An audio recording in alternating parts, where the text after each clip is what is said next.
Nina Caldwell had always been a dreamer, her passion for art matched only by her longing for a life filled with love and warmth. She met Liam Porter on a sunlit afternoon at an art exhibit where her coastal paintings caught his attention. Liam, a charming and successful real estate developer, seemed fascinated by her creativity. Admiring her talent with an intensity that made her feel seen and valued, their romance bloomed quickly, like wildflowers along the shoreline. Within months, Liam persuaded Nina to move in with him to a beautifully restored Victorian house near the ocean, its wide porches and ornate windows perfect for her artistic inspiration. He spoke with ease about the future, weaving dreams of marriage, children, and a life built together. They spent late nights curled up on the creaky old couch, his arm around her shoulders as they planned out renovations for the house and laughed over takeout. Nina adored him with a sincerity she poured into her paintings, each brushstroke infused with hope. Liam's admiration seemed genuine, his gestures grand and romantic. Surprise dinners, impromptu weekend trips, bouquets of her favorite sunflowers delivered to her studio just because. Nina's friends often commented on how lucky she was, how perfect Liam seemed, his devotion evident in every affectionate touch. But beneath the surface, subtle cracks were forming. Liam's occasional irritability, the way he dismissed her concerns about their future whenever she asked for clarity, and how his attention would shift from her to his phone with increasing frequency. She brushed off the doubts, convincing herself that he was just busy with work. After all, building a life together required patience and compromise. The Victorian house became her sanctuary, a place where she painted during the day and dreamed with him by night. Yet, even in its beauty, shadows began to seep into the corners. Liam's absences grew longer, his laughter strained when she brought up the idea of starting a family. Still, he assured her that everything was fine, that she worried too much. For Nina, love was meant to be unconditional, a truth she held tightly as if her own faith could keep them whole. She didn't see that his promises were woven from thin threads of charm, designed to unravel the moment she needed him most. In the glow of what she believed was true devotion, she couldn't recognize the illusion for what it was. Nina's hands trembled as she clutched the pregnancy test, 2 pink lines confirming the life growing inside her. Tears welled up, not from fear, but from a joy so profound it left her breathless. She had always dreamed of becoming a mother, and now that dream was finally real. She spent the day planning a special way to tell Liam, preparing a small gift box containing the test and a tiny pair of knitted baby booties she had bought on a whim months before. She imagined his face lighting up, his arms wrapping around her as they celebrated the future they had spoken about so often. But when Liam returned home that night, his mood was dark and impatient. As she presented the gift with a nervous smile, his expression shifted from confusion to something much colder. "You're serious?" he asked, his voice flat and accusing. Nina blinked, the smile fading from her lips. "I thought you'd be happy," she stammered, her voice cracking under the weight of his reaction. Instead of joy, his words sliced through her like ice. "Happy?" he scoffed. "You couldn't wait, could you? You had to go and ruin everything." Nina's heart crumbled as she tried to make him understand. She reminded him of the nights they had talked about children, his own words about wanting to be a father someday. But Liam dismissed her attempts, his eyes distant, his tone harsh. He paced the room, ranting about how she had trapped him, how she had selfishly disregarded his ambitions by getting pregnant. Each word felt like a betrayal, a cruel rewriting of their shared dreams. The following days were a nightmare of silence and evasion. Liam began avoiding her completely, working late and coming home reeking of alcohol and unfamiliar perfume.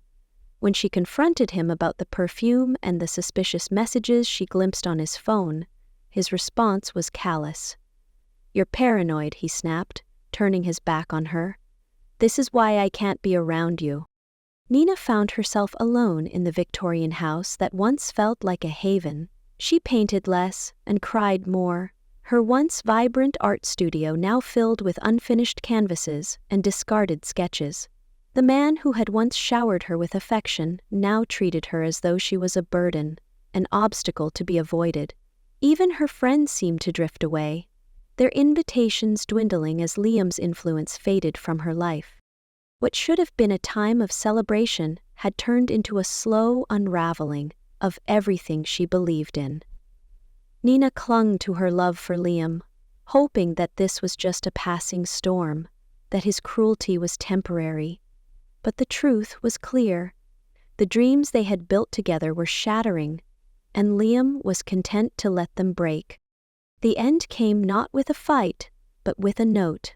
Hastily scrawled on a crumpled piece of paper, Liam's final words to Nina were devoid of apology or explanation. "I need space. Don't contact me." The note lay abandoned on the kitchen counter, its sharp edges curling like the frayed remnants of her heart. When she returned home that afternoon, their once cozy Victorian house felt stripped bare. His clothes were gone, drawers left open like gaping wounds. The scent of his cologne, which once lingered in their shared spaces, had been replaced by a cold, sterile emptiness. Nina moved from room to room, her steps echoing in the silence. The bedroom they had once filled with whispered dreams now felt hollow. Half of their shared closet lay empty, hangers swaying lightly as if mourning the loss of what once hung there. His sudden departure left her reeling, struggling to make sense of how love could unravel so quickly. In the weeks that followed, her attempts to reach out to him went unanswered. Phone calls rang into silence, messages remained unread. Friends who had once been quick to chat over coffee or drinks were now conveniently busy, their sympathy awkward and distant. Financial pressures began to mount as well. Without Liam's income, Nina found herself struggling to keep up with rent and bills. Her freelancing projects, once a passion, had become a desperate lifeline. She applied for new commissions, lowering her rates just to secure enough work to keep the electricity on. The stress seeped into her bones, leaving her exhausted and overwhelmed. Even the simple act of eating became a challenge as her appetite dwindled under the weight of grief. But it was the loneliness that cut the deepest. Nights spent curled up on the couch, her hands resting protectively over her growing belly, Nina wrestled with the aching reality of her abandonment.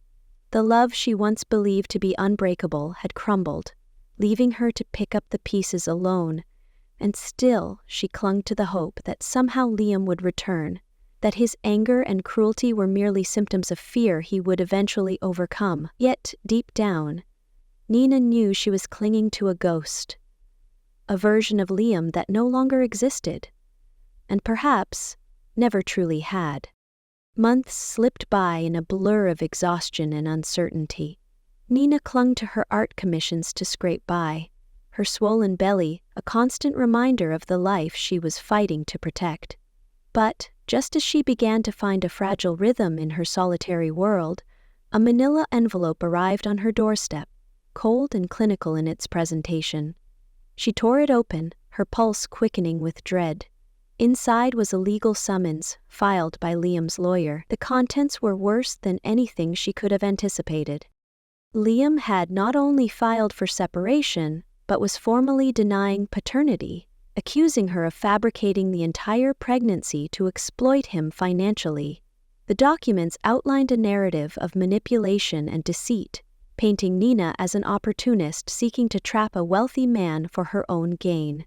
The accusation stung like salt rubbed into an open wound, the betrayal deepened by the realization that he was willing to wage war against her character to escape responsibility. Nina read the papers over and over, her hands trembling with fury and disbelief. The man who once whispered promises of family and a shared future now sought to erase their history entirely. His legal team was aggressive, their arguments crafted to discredit her credibility before she even had a chance to speak. Even worse, Liam was demanding a paternity test, claiming that Nina had been unfaithful. Desperate and overwhelmed, she tried to contact him, to reason with him. But every call went unanswered. His silence was deafening, his cruelty now sharpened into a weapon wielded by lawyers in tailored suits. With no resources for legal representation of her own, Nina faced the crushing reality that she would have to fight back alone. But as her anger coalesced into determination, she resolved that if Liam wanted a battle, he would get one. She would not allow him to rewrite her truth or abandon their child without consequence. For her baby's sake, she would find a way to fight back. Desperation led Nina to the door of Amara Patel, a compassionate attorney who ran a community legal aid center for struggling women. The office was modest but welcoming, its walls adorned with motivational posters and handwritten thank you notes from former clients. Nina explained her situation through trembling words, her voice cracking as she described Liam's betrayal and the crushing weight of his legal assault. Amara listened intently, her gaze steady and encouraging. Though Nina couldn't afford private representation, Amara offered to help her navigate the tangled legal process, providing guidance and emotional support. Amara's kindness was a lifeline Nina hadn't known she needed. The attorney's calm professionalism and genuine concern gave her something to cling to amid the chaos. During one of their meetings, Nina crossed paths with Charlotte Rivers, a woman with sharp eyes and a gentle voice who had been sitting quietly in the waiting room. After overhearing Nina's story, Charlotte approached her with hesitation but clear determination. "I know him. Liam," she said, her expression taut with unspoken pain. "He did the same thing to me." As they spoke over coffee in the cramped office kitchen, Charlotte unfolded her own harrowing tale. She had once been Liam's assistant, swept up in his charm and empty promises, only to be discarded when their relationship no longer served his ambitions. She had experienced the same legal cruelty, the same attempts to erase her existence from his carefully curated life. But Charlotte hadn't been able to fight back, not then.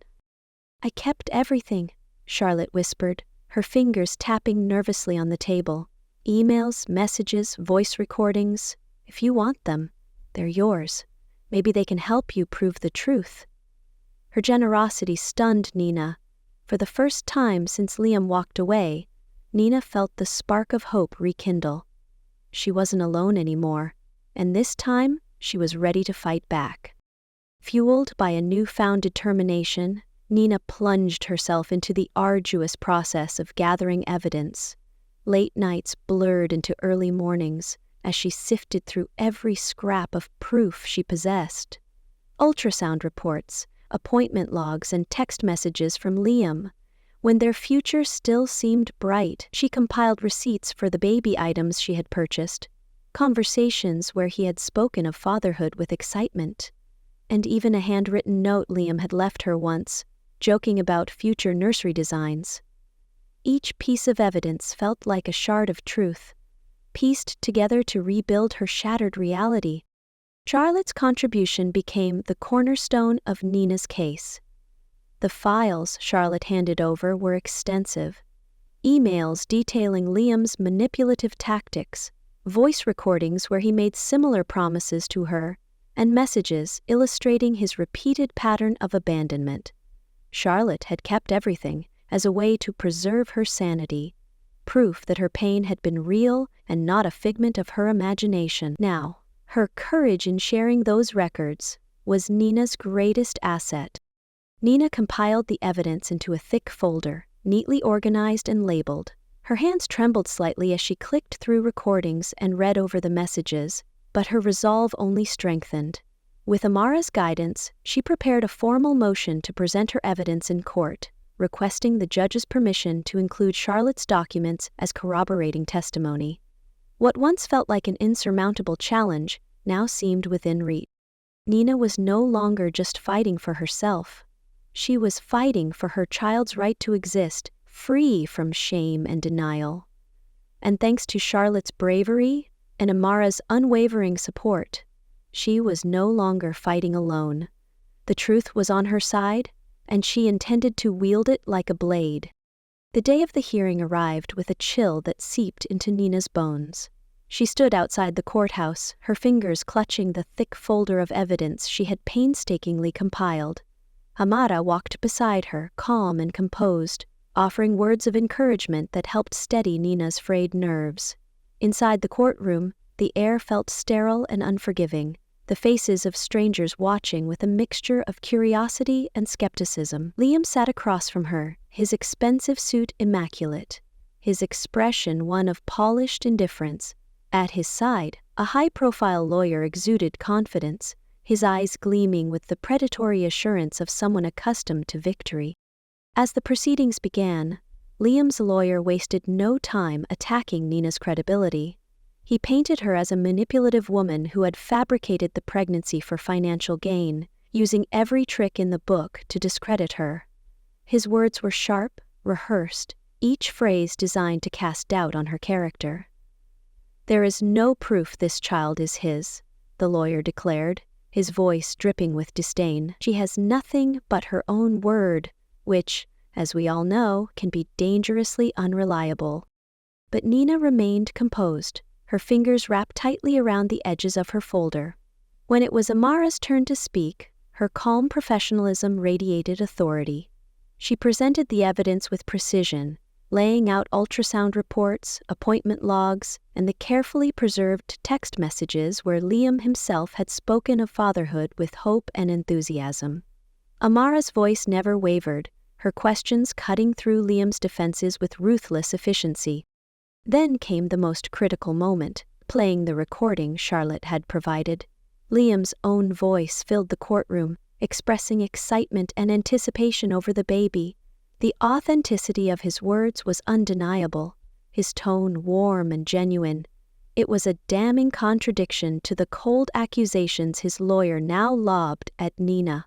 For the first time, Liam's polished demeanor faltered. He shifted uncomfortably in his seat, his eyes darting between the judge and Nina, unable to hide his growing unease. Amara's final words were steady and sure. "The truth is not a performance, Your Honor. It is evident, tangible, and undeniable. This mother deserves to be heard. This child deserves to be acknowledged." The courtroom fell silent, the weight of the evidence heavy in the air. Nina's heart pounded, but she remained resolute. This was no longer just a battle for justice. It was a fight for her child's very right to exist. The tension in the courtroom grew thick and stifling as Amara presented the final pieces of evidence. The recording of Liam's voice was already a powerful blow to his carefully constructed facade, but Amara had saved the most damning revelations for last. Charlotte's testimony was introduced, along with the cachet of emails and messages she had provided, proof of Liam's repeated patterns of manipulation and abandonment. The correspondence revealed not just Liam's betrayal, but a deliberate effort to discredit and discard women who became inconvenient to his carefully curated life. As Amara's voice echoed through the sterile room, the judge's expression remained stern but attentive. Liam's lawyer protested, arguing that the evidence was irrelevant and that Charlotte's experience had nothing to do with the current case. But Amara countered with calm precision, explaining how Liam's pattern of behavior spoke volumes about his credibility and intentions. "This is not an isolated incident, Your Honor," she stated, her gaze unwavering. "It is a repeated pattern of exploitation and evasion of responsibility. The evidence provided by Charlotte Rivers not only supports my client's claims, but establishes Mr. Porter's consistent effort to manipulate and erase his obligations." The judge allowed the evidence to stand, his attention fully on the printed emails and recorded messages Amara submitted. The courtroom was silent, every eye fixed on the papers being passed to the judge's bench. Liam's calm exterior began to unravel as the truth became undeniable. His lawyer's arguments grew increasingly frantic, his voice rising in desperation as he tried to dismiss the evidence as fabricated or exaggerated. But the judge's gaze remained cool and impassive, his eyes betraying no sympathy for Liam's attempts to twist reality. When Amara introduced the final piece of evidence, Nina's own recording of Liam acknowledging the pregnancy and discussing future plans? Liam's composure shattered entirely. His voice, once a tool of manipulation and charm, now betrayed him with its sincerity. The judge replayed the recording, his expression unreadable as Liam's words filled the air. "I can't believe I'm going to be a dad," Liam's voice said, brimming with genuine excitement. The silence that followed was deafening. Liam's lawyer made one last, desperate attempt to object, but the judge raised a hand, silencing him. "The evidence is clear," the judge stated firmly. "We will proceed to a paternity test, and the truth will be established once and for all." Liam's face went pale, his confidence eroded by the undeniable proof laid before the court. And for the first time, Nina felt the scales tip in her favor. The results of the paternity test arrived 2 weeks later, delivered with the cool efficiency of the court's administrative system. Nina's heart raced as she opened the official letter, her fingers trembling despite her attempts to stay calm. The truth she had always known was now printed in ink. Liam was undeniably the father. Relief surged through her like a breaking wave, washing away months of doubt and accusation. She clutched the letter to her chest, tears spilling freely, not from sadness, but from the validation of her truth. Finally, the lies were unraveling. Back in the courtroom, Liam's arrogant demeanor had withered into something resembling fear. His lawyer's arguments were reduced to hollow protests, the man's bluster undone by the irrefutable evidence Nina and Amara had assembled. The judge's gaze remained steady, his patience clearly tested by Liam's continued attempts to sidestep accountability. "The paternity test results leave no room for doubt," the judge declared, his voice calm but resolute. "Mr. Porter is the biological father of this child. Moreover, the evidence presented demonstrates a clear pattern of emotional manipulation and negligence on his part." Liam squirmed in his seat, his composure cracking like fragile glass. His lawyer's efforts to regain control of the narrative fell flat, the courtroom now fully attuned to the weight of truth on Nina's side. Amara's expression remained focused and professional, but her eyes shone with a quiet triumph.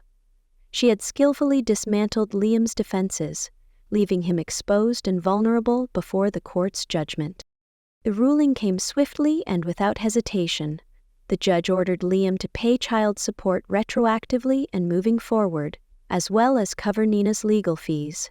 A penalty was also imposed for his attempts to undermine the legal process with false accusations and blatant dishonesty. As the judge's gavel fell, sealing the verdict, Nina felt a sense of freedom she hadn't known was possible. It wasn't about revenge. It was about justice, about reclaiming her dignity and her child's rightful place in the world. Leaving the courtroom that day, Nina walked past Liam without a word. His eyes avoided hers, his shoulders slumped under the weight of his own actions. For so long, his cruelty had defined her pain, but now she was stepping away from his shadow, her own strength lighting the path forward.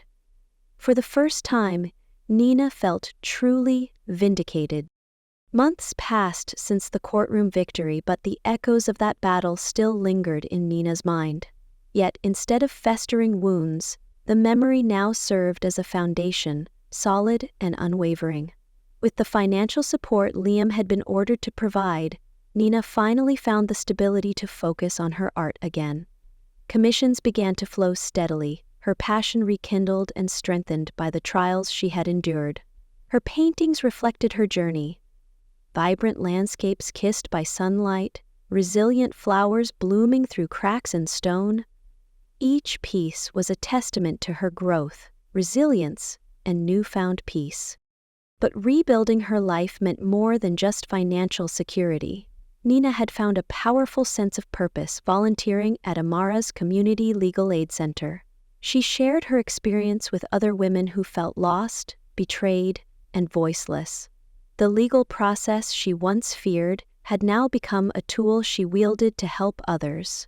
Nina guided them with the same compassion and clarity Amara had shown her, offering hope where once there had been only despair. Speaking at workshops, mentoring young mothers, and offering emotional support became her way of transforming pain into power.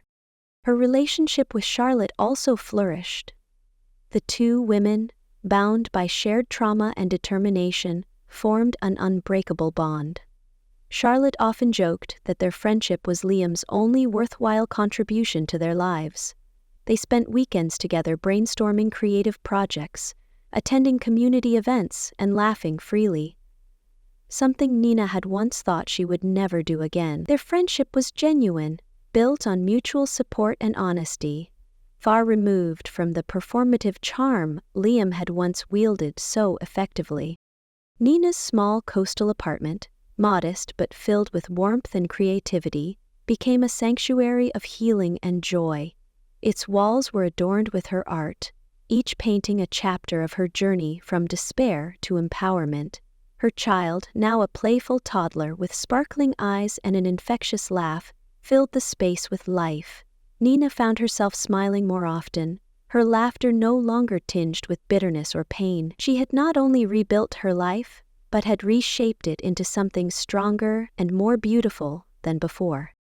And through it all, Nina discovered a simple but profound truth. Her worth was never defined by Liam's acceptance or rejection.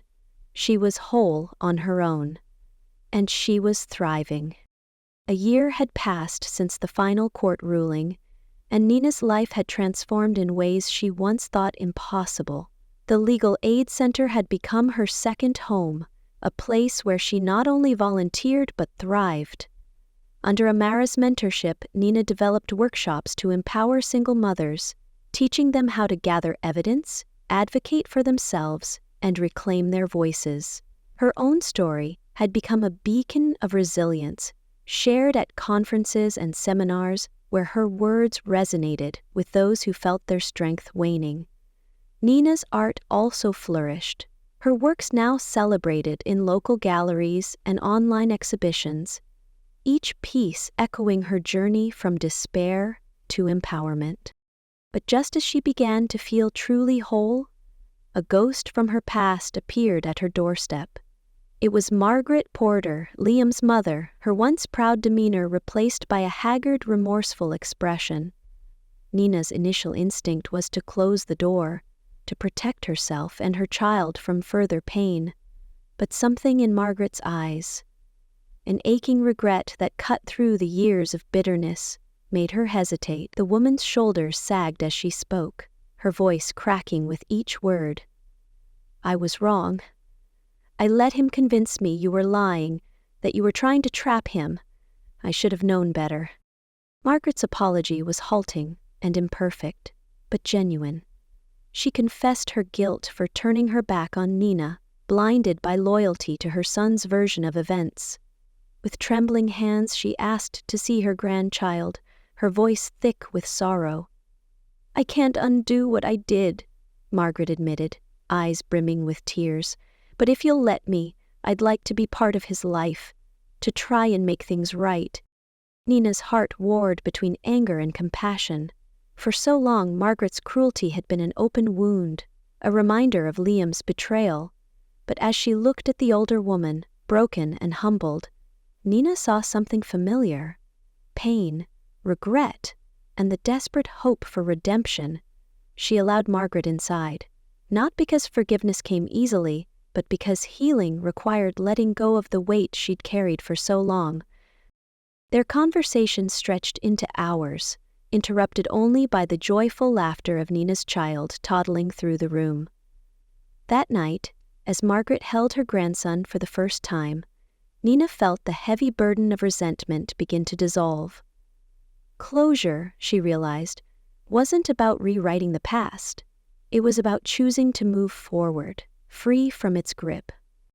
Standing at the podium of the Community Legal Aid Center's annual conference, Nina looked out at the packed audience, her fingers wrapped lightly around the microphone. The room was filled with lawyers, advocates, and most importantly, women who had fought their own battles against injustice and emerged stronger. Her voice was steady as she shared her story.